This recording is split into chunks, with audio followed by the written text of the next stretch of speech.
Friends, आज हम लोग हमारी कविता क्रमांक 4 सिंधु का जल यह पढ़ने वाले हैं।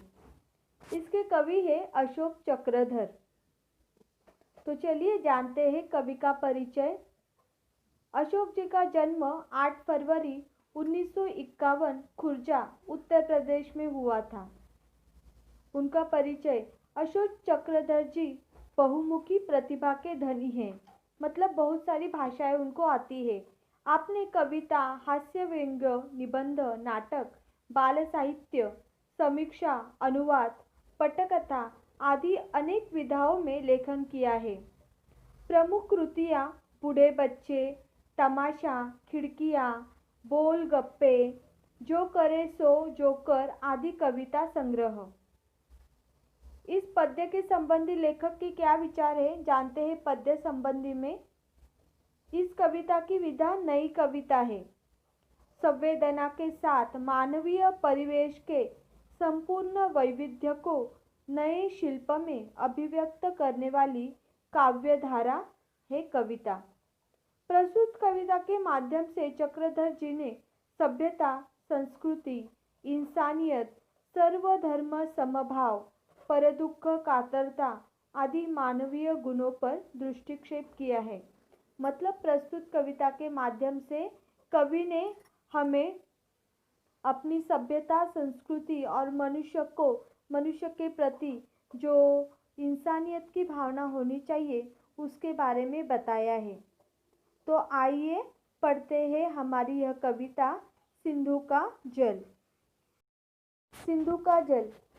कविता शुरू करने से पहले मैं आपको इस कविता का सारांश में अर्थ समझा देती हूँ ताकि आगे की कविता अच्छे से समझ में आएगी।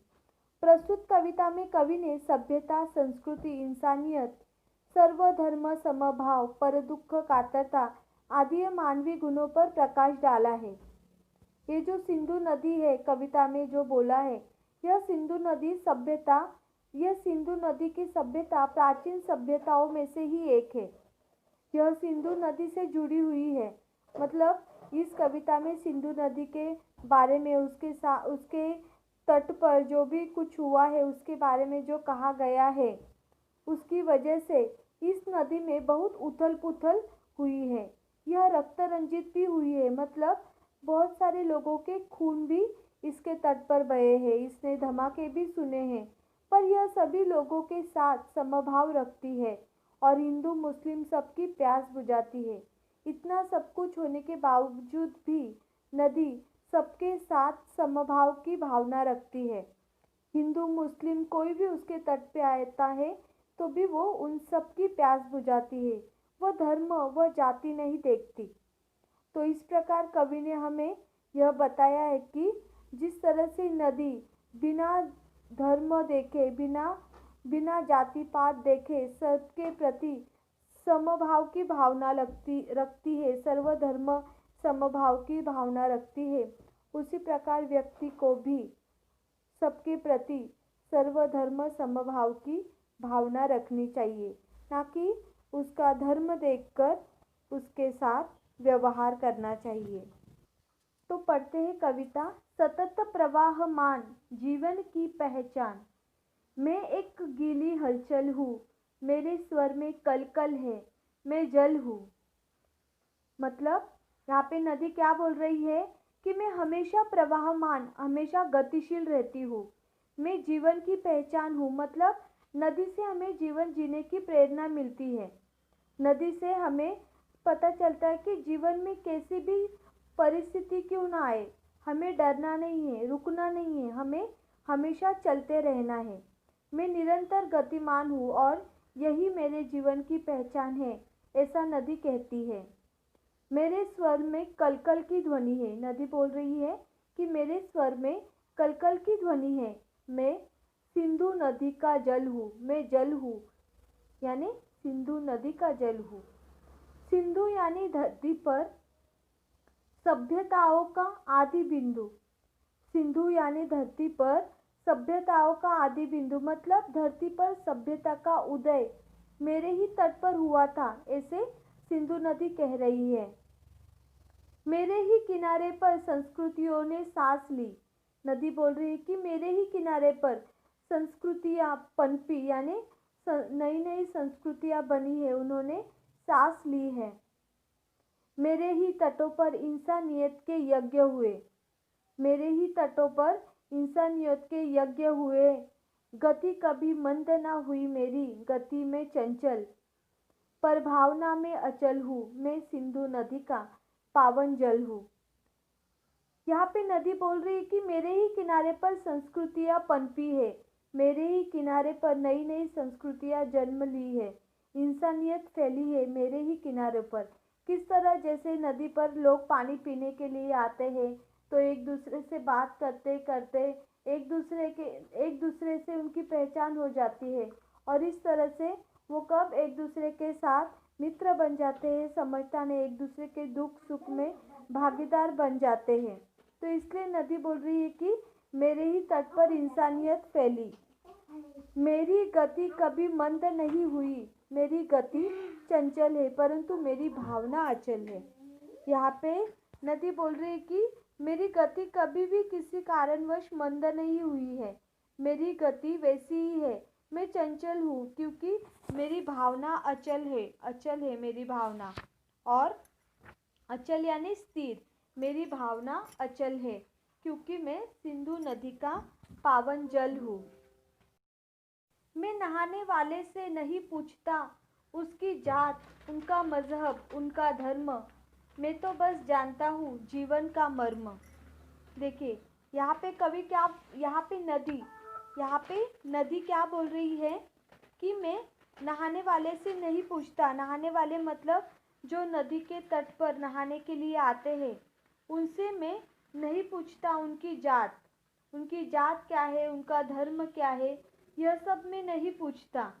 जो मेरे तट पर स्नान करने आते हैं, मैं उसके बारे में कभी पूछताछ नहीं करता। मैं तो बस जीवन के सार को जानता हूँ, यानी जीवन का मर्म, मैं तो बस जानता हूँ जीवन का सार।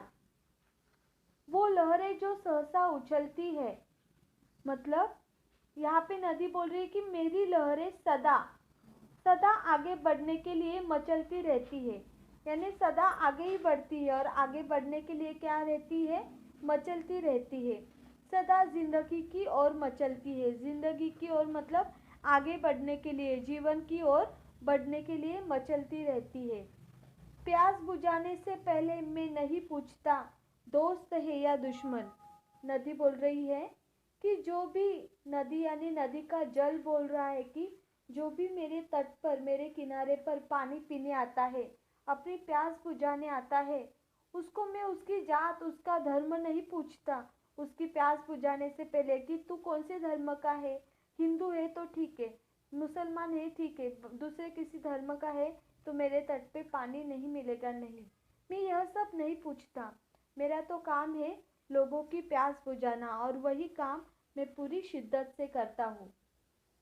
मेरे जल में प्यास बुझाने जो लोग आते हैं, मैं उनके साथ दोस्ती जैसा, दोस्त या दुश्मन जैसा व्यवहार नहीं करता। मैं सबके साथ समभाव का व्यवहार रखता हूँ। सब मेरे दोस्त हैं और कोई भी मेरा दुश्मन नहीं है। मेल हटाने से पहले नहीं पूछता मुस्लिम है या हिंदुअन। नदी का जल बोल रहा है कि मैं मेरे तट पे जो नहाने लोग आते हैं उनसे नहीं पूछता कि तू हिंदू है या मुस्लिम। मैं सिर्फ अपना काम करता रहता हूँ। मैं तो सबका हूँ और जी भर के पिए। छोटी छोटी संस्कृतियाँ, नदियाँ दौड़ी दौड़ी आती है, मुझ में सभ्यताएं समाती है, घुल मिल जाती है, लेकिन क्या बताऊँ और कैसे कहूँ। कभी कभी बहता हुआ आता है लहू जब मेरे घाटों पर, बहता हुआ आता है लहू जब मेरे घाटों पर, खनकती है तलवारें, गूंजती है टापे, गरजती है तोपे, होते हैं धमाके और शहीद होते हैं रणबांकू रे बाके। मैं नहीं पूछता कि वे थे कहाँ के, मैं नहीं देखता कि वे हैं यहाँ के कि वहाँ के। मैं तो सबके घाव धोता हूँ, मैं तो सबके घाव धोता हूँ, विधवा की आंखों में आंसू बनकर मैं ही तो रोता हूँ। ऐसे बहू या वैसे प्यारे मनुष्यों, बताऊं कैसे, ऐसे बहू या वैसे प्यारे मनुष्यों बताऊं कैसे। मैं सिंधु में बिंदु हूँ, बिंदु में सिंधु हूँ, लहराते बिंबों में झिलमिलाता इंदु हूँ, लहराते बिंबों में झिलमिलाता बिंदु हूँ। बिंदु मतलब बूंद। देखिए यहाँ पे कवि क्या बोल रहे हैं कि मेरा जल सबके लिए है, किसी एक के लिए है मेरा जल ऐसा नहीं, सबके लिए, हर जाति धर्म के लिए, दीन दरिद्र धनवान सबके लिए है। मैं चाहता हूँ कि यहाँ आने वाले सब जी भरकर इस जल का पान करें, मतलब जी भरकर यह जल पिए। ऐसा कौन बोल रहा है? सिंधु नदी। सिंधु नदी कह रही है कि अनेक छोटी छोटी नदियाँ दौड़ी दौड़ी आती है और सिंधु नदी में समा जाती है, यानी मुझ में समा जाती है। अनेक छोटी छोटी नदियाँ अनेक छोटी छोटी नदियाँ दौड़ी दौड़ी आती है और सिंधु नदी में समा जाती है। अनेक सभ्यताएं संस्कृतियाँ मुझ में घुल मिल जाती है, मतलब अनेक, हर एक मनुष्य के, हर एक जाति की अलग सभ्यता होती है, अलग संस्कृति होती है। तो अलग अलग जाति धर्म वाले लोग नदी पे पानी पीने आते हैं, नदी के तट पर।